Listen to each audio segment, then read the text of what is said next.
Good morning, ladies and gentlemen.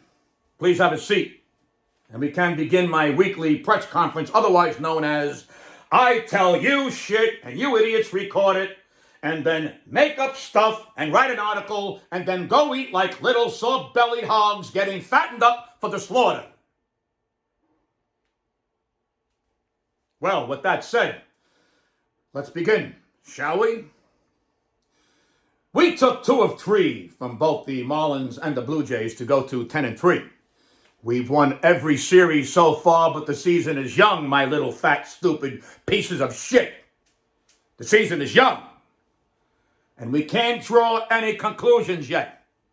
We gotta play hard and let the chips fall where they may, which for you is in your lap with some dip. The starters are kind of up and down, so I need to wait a bit more to understand who's doing what. Rodon and Nasty have both had a good game and a shit game, so I need to understand if they are good, shit, or in the middle, which is usually light brown and a little wet and sometimes easier to wipe. And then the relief pitching is whatever it is. The days of Mariano are over, that's for sure. Holmes closing is like raw dogging a homeless prostitute in the deuce pipe. You're taking chances, man. You're taking chances. I'm in the dark over here, Charlie.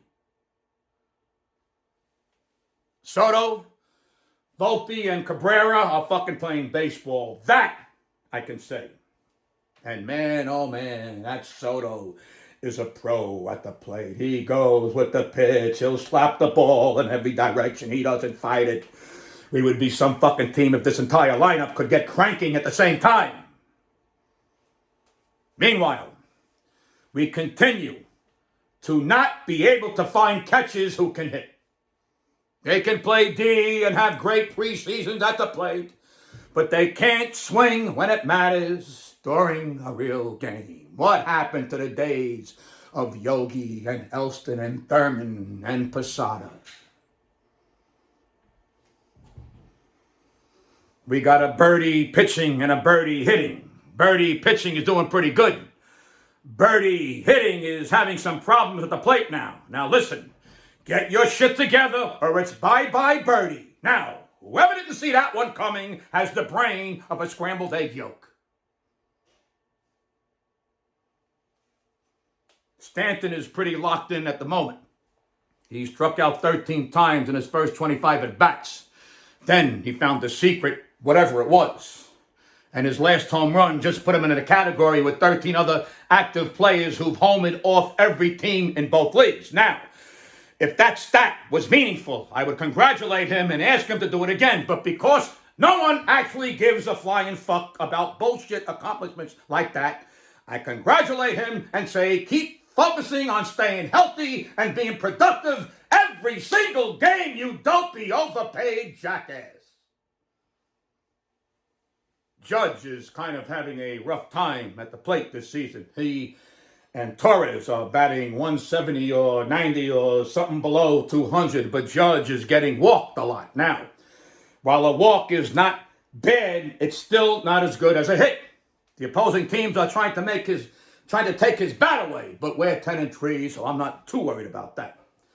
They're going to have to pitch to him at some point.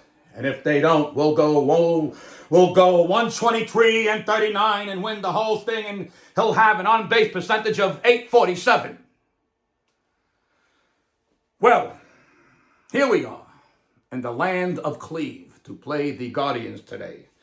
I'm glad we have games because there's nothing else to do in Cleveland. I mean, how many times can you go to the Rock and Roll Hall of Fame? I mean, the last time here I had a nightmare about spitting one out on Janis Joplin's forehead and she turned into a meatloaf and I woke up screaming. If we can just keep playing good baseball until Cole gets back, we might have something real here, boys and girls. We might really have something here, and that's that. Go next door, eat some of the food we put out for you. There's saran wrap on the table too, so you cheap fat fuck can wrap up whatever you want and take it back to your cubicles. Now, I gotta go be with my team. Bon appetit. boneheads.